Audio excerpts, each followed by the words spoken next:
Week 31. Welcome to Book 3. We're going to go and look at the homework this week, and I just want to give you a little idea of how to make homework a little more fun.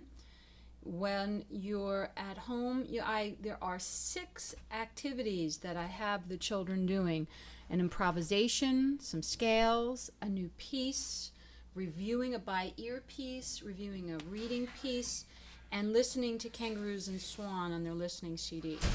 So what I suggest is that you take a die and you can give each one a number, and then you can throw the die. And then when they reach, say, 3, and the third one says, let's chase the squirrel, then that's what they're going to work on. And then they can roll the die and they'll do another one, and they keep doing it until they have rolled all 6 numbers. All right, let's take a look at improvisation warm-ups. These are really important, and so I would like them to practice these every day. And I have broken it down so that they can work on these things step by step rather than trying to get the whole thing done. I think it frustrates some of the children when they try to do it all together. So we're going to go to the practice CD, and we're going to go to the improv warm-up.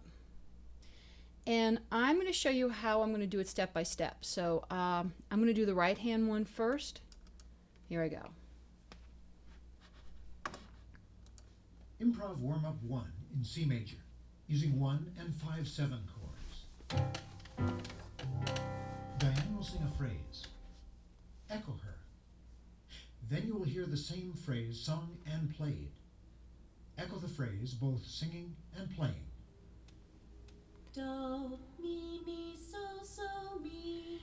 Do, mi, so, mi. Do, mi, so, mi. Do, mi, so, mi. Mi.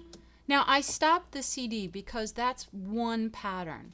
And so you can go back and listen to that again. And I'm going to try to avoid the beginning with all the instructions. Is sung and played. That's about Echo it. the phrase, both singing and playing. About at Do, 18. mi, so, mi.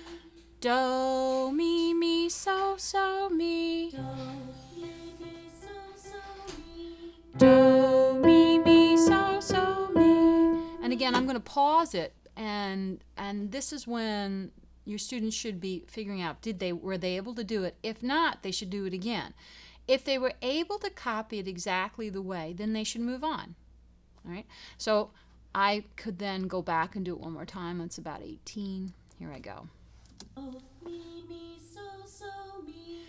Do, mi, so, mi. Do, mi, so, mi. Do, mi, so, mi. Mi, so, mi, do, mi, so. Mi, so, mi, do, mi, so. Mi, so, mi, do, mi, so.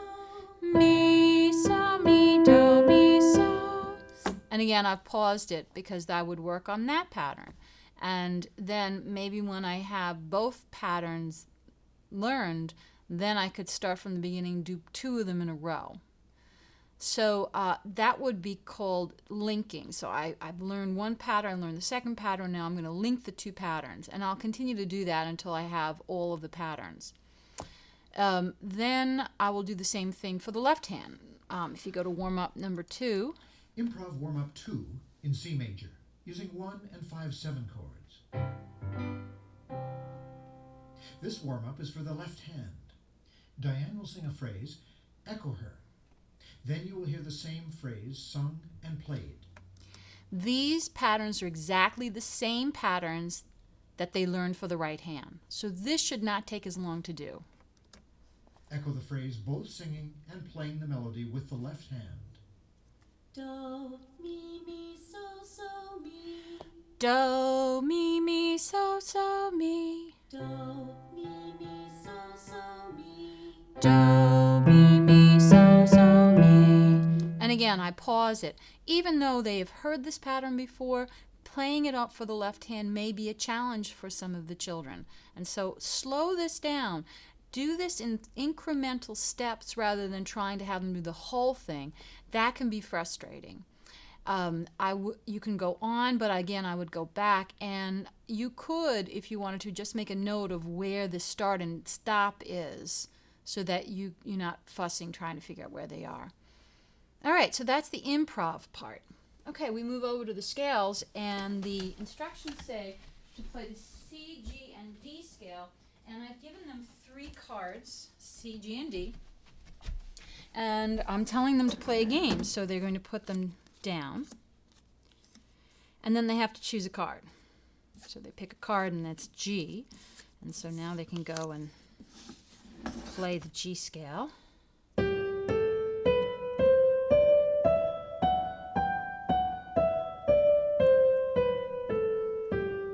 Fingering matters. I am looking for the thumb going under at that point, and then when they come back down, the 3rd finger crossing over. All right. Speed is not important. Here's the left hand fingering. They go to the thumb and cross over, and then they come back down. Now let's do the C scale. Again, same fingering, thumb comes under.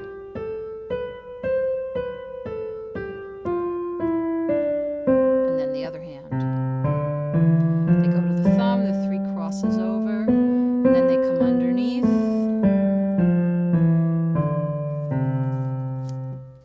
And finally they have a D scale.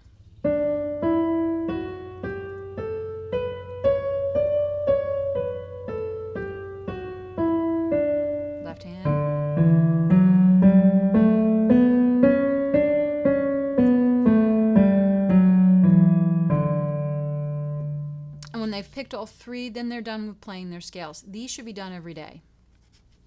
All right, now we move on, and it says, "Let us chase the squirrel." This is the new piece, and it is on page 7. And what's different about this piece is that it has staccato and legato markings. The staccato markings are these dots that you see. The legato marking is the slur that you see. There is one more marking which is called tenuto, and they're going to hold that note, so it's a nice ending note. And I've asked them to do it in order. So I asked them to do the right hand alone, and I want the correct notes and the correct rhythm. This is how it's going to sound.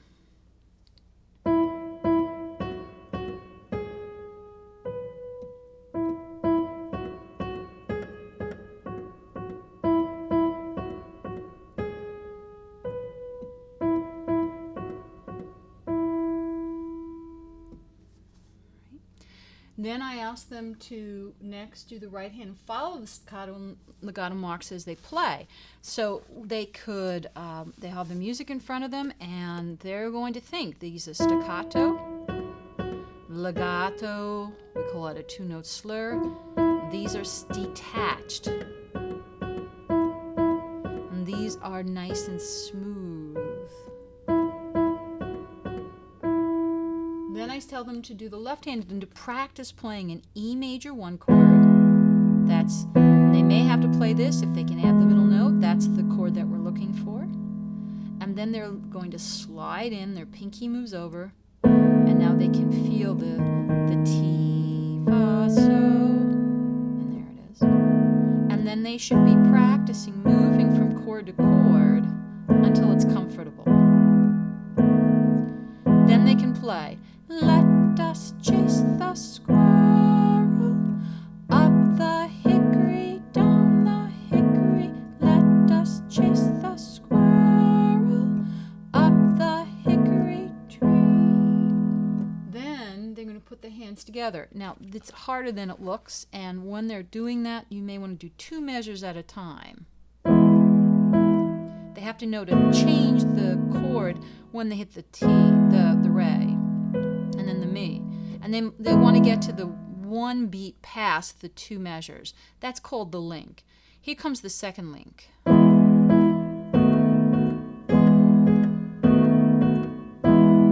Notice I played 2 measures and then the next note of the measure following. Here comes the third link.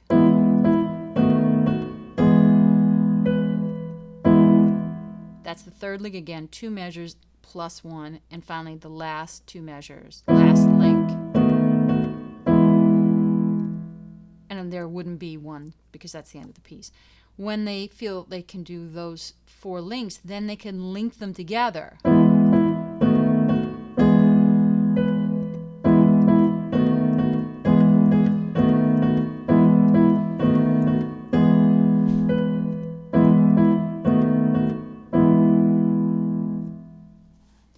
The next assignment is to play a by ear piece. So they're going to take their old cards from book 2. They can put them on the floor. They can choose a card and play it in 3 different keys. And then they can add harmony. So they can practice their 1 and 5, 7 chords, harmonizing the piece. Let's say, for instance, they picked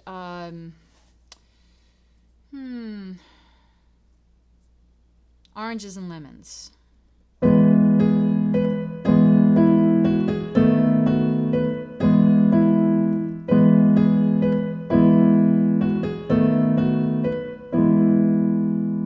There's one idea where I did it in E major, and I could do it in D major, and I could do it in G major. Then I've asked them to pick an old reading piece from book 2, so they may want to do